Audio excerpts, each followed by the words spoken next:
జై శ్రీమన్నారాయణ. అస్మద్గురుభ్యో నమ. హే గోపాలక, హే కృపాజలనిధే, హే సింధు కన్యాపతే, హే కంసాంతక, హే గజేంద్ర కరుణాపారీణ, హే మాధవ, హే రామానుజ, హే జగత్రయ గురో, హే పుండరీకాక్ష, మాం హే గోపీజననాథ, పాలయ పరం జానామి న త్వాం వినా.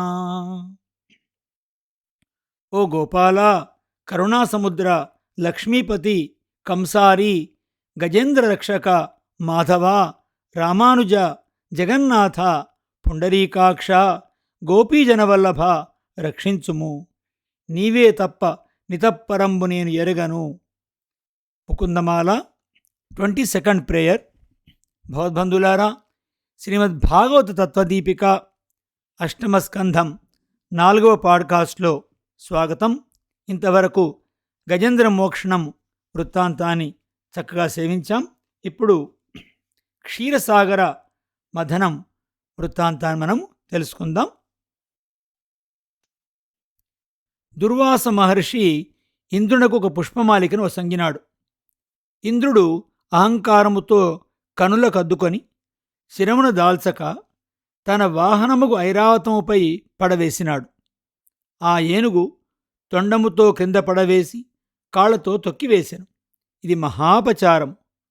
భగవంతు నిర్మాల్యమును, భాగవతులు వసంగిన దానిని నిర్లక్ష్యముగా చూడరాదు.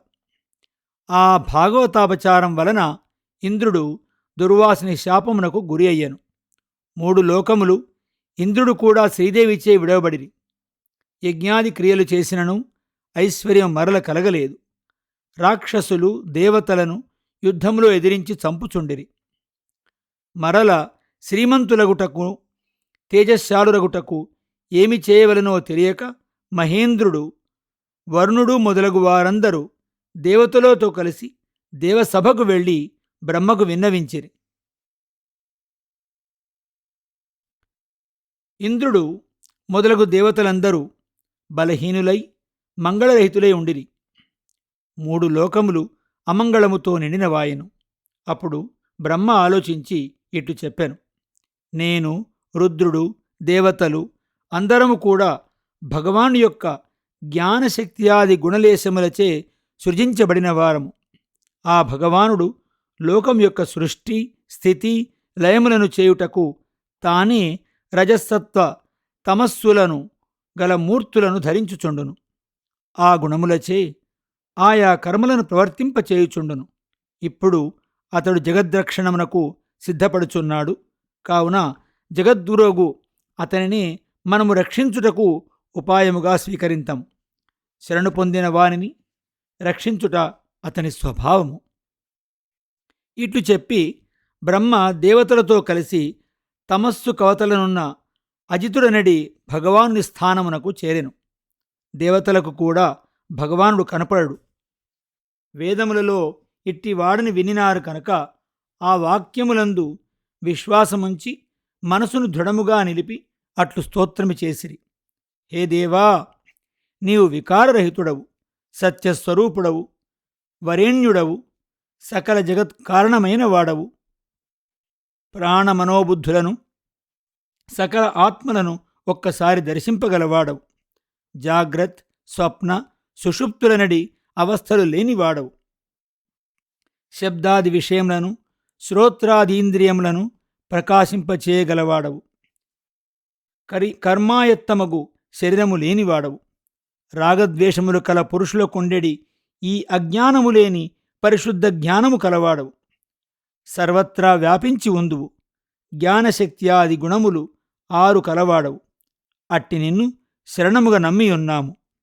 భగవానుని యొక్క మాయచే మనోవ్యాపార మూలమగు సంసార చక్రము కదులుచున్నది. ఈ చక్రమునకు సత్వరజస్తమో గుణములు 3ను ఇరుసు వంటివి. 10 ఇంద్రియములు, ప్రాణాది పంచవృత్తులు, మొత్తం 15 రేకులు గలది ఈ చక్రము. ఇది మెరుపు కంటే వేగముగా తిరుగుచుండును. దీనికి ముఖ్యమగు మూలాధారము పరమాత్మ సంకల్పం. పంచభూతములు, మనస్సు, బుద్ధి, అహంకారము అనునవి 8 అను చక్రమునకు పైకమ్మివలే ఉండునని ఈ చక్రమునకు మూలముగు పరమాత్మను శరణముగా నమ్మియున్నాము. భగవానుడు కేవలము సత్వప్రధానుడు. తమస్సునకు అనగా ప్రకృతి మండలమునకు ఆవలివాడు. సంసారులచే చూచుటకు శక్యము కానివాడు. ఇంద్రియ గోచరుడు కాడు. అవధులు లేనివాడు. బంగారం వలె అధికమగు ప్రకాశము గలవాడు. అట్టి వానిని ముముక్షువులు యోగమార్గమున ధ్యానించుచుందురు. లోకములో భగవన్మాయచే తిరోహితమైన జ్ఞానము గలవారై పరమపురుషార్థముగా పరమాత్మను ఎరుంగజాలరు. ఎంత జ్ఞానము గలవారైనను తమ ప్రయత్నముచే ఆ మాయను దాటలేరు.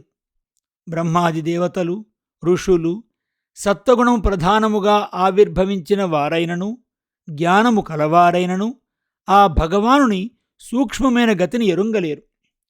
భూమి మొదలగు సమస్త లోకములను, సర్వభూతములను ఆ భగవానుని శరీరము. పురుష సూక్తములో వర్ణింపబడినట్లుగా చరాచరములన్నీయు వాని నుండి వెలువడినవే.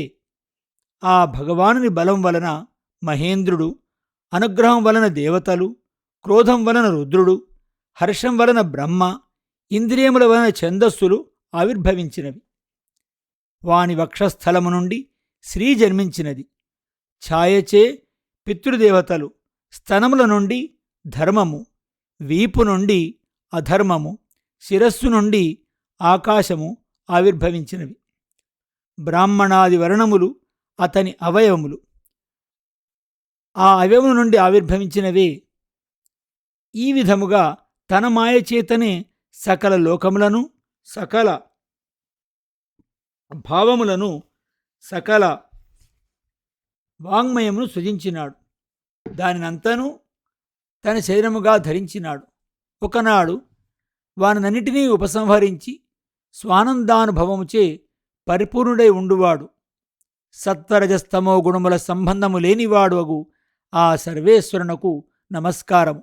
ప్రభువు, పైన చెప్పిన గుణములు కల నీ దివ్యమంగళ విగ్రహమును దర్శింపవలనని శరణు పొందిన మా నేత్రములకు గోచరమగునట్లు చేయుము. మందహాసముతో నిండిన నీ ముఖమును దర్శింపజేయుము. ఆయా కాలములలో స్వేచ్ఛచే నీవు అనేక రూపములను దాల్చి సాధింపశక్యముగాని కార్యములను మా కొరకు చేయుచున్నావు కదా. మేము చేయు కర్మలలో క్లేశమధికము, ఫలము స్వల్పముగా సాగుచున్నవి. అవి వ్యర్థములు. నీ స్తోత్రము, నీకు నమస్కారము ఒక్కసారి చేసినను అధికముగు ఫలముల సొంగును. లోకములో మేము చేయు ఏ వ్యాపారమైనను నీకే సమర్పించినచో వ్యర్థము కాదు. నీవే సకల లోకమూలము. చెట్టునకు మొదట పోసిన నీరు ఎట్లు కొమ్మలకు, ఆకులకు, అంతకు చేరునో అట్లే విష్ణువును ఆరాధించుట సకల లోకారాధనము, సకల ఫలప్రదమగును. ఈ విధముగా దేవతలచే స్తుతింపబడిన భగవానుడు 1000 మంది సూర్యులు ఒక్కసారి ఉదయించినట్లు వారికి దర్శనముసంగెను. దేవతలు ఆ తేజస్సును చూడజాలకపోయిరి. బ్రహ్మ, రుద్రుడు దివ్యతేజో విరాజితమగు ఆ భగవానుని దివ్యమంగళ విగ్రహమును దర్శించిరి. ఆ రూపము బంగారు కాంతితో ప్రకాశించుచున్నది. పీతాంబరమును ధరించినది. సుందరమగు ముఖము, మణి కిరీటము, కేయూరములు, కర్ణాభరణములు, హారములు, మొలనూలు, వలయములు, కౌస్తుభము, నూపురములు మున్నగు దివ్యాభరణములతో ప్రకాశించుచున్నదా రూపము. వనమాల, లక్ష్మి, కౌస్తుభము వక్షస్థలమున ప్రకాశించుచున్నవి. చక్రాది ఆయుధములు తమ తమ మూర్తులతో స్వామిని సేవించుచున్నవి. ఇట్టి రూపమును దర్శించి దేవతలతో, రుద్రునితో కూడా బ్రహ్మ నేలకు ఒరిగి నమస్కరించెను. లేచి ఇటు స్థుతిస్తున్నారు. భగవానునకు విగ్రహము లేదని అనుకొనుచుందురు. మనవలే కర్మచే ఏర్పడిన రూపము లేదు. కాని తనకే అసాధారణముగా ఒక రూపమున్నది. ఆ రూపము అందరికీ గోచరము కాదు. ఆయన అనుగ్రహముచే దర్శింపచేసిన నాడు బ్రహ్మాదులు కూడా దర్శించగలరు. అతడు కర్మాధీనములగు జన్మము లేనివాడు, దుఃఖముతో కలియని ఆనంద మహోదధి, అణువైన జీవుని కంటే అణువైలోన వ్యాపింపగలవాడు. ఇట్టివాడని, ఇక్కడ ఉండునని, ఇప్పుడు ఉండునని ఎవరికినీ తెలుసుకున్నటకు శక్యము గానివాడు. యోగ సాధనముచే దర్శించుటకు మాత్రమే వీలైనవాడు. విశ్వమంతయు తన రూపమైన వాడు. తనతో విడదీయుటకు వీలుకానట్లు కలిసి ఉన్న ప్రకృతిని తన సంకల్పముచే స్థూలముగా చేసి దానిలో జీవునితో పాటు తాను ప్రవేశించి నామరూపములను కల్పించుచున్నవాడు. అగ్ని నుండి విస్ఫులింగములు బయలువెడినట్లు బ్రహ్మ, రుద్రుడు, దేవతలు, ప్రజాపతులు మొదలగు వారందరూ ఆ విష్ణువు నుండి వెలువడినవారే. ఇట్లు బ్రహ్మ మొదలగు వారు తామెరిగినంతగా భగవత్స్వరూపమును స్తుతించిరి.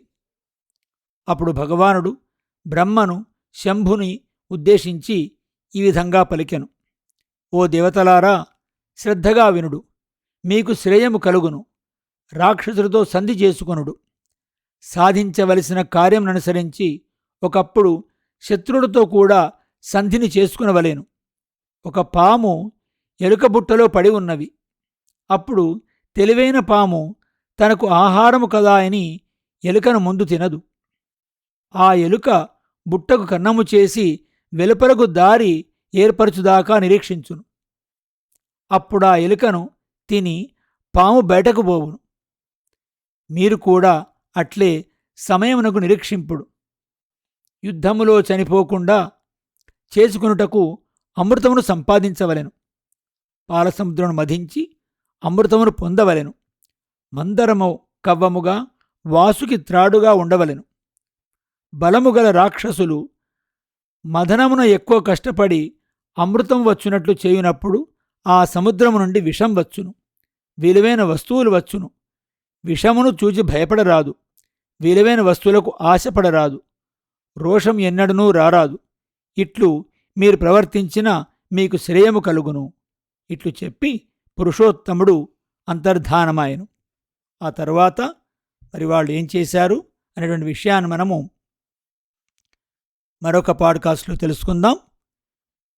జయ శ్రీమన్నారాయణ. అస్మద్గురుభ్యో నమః.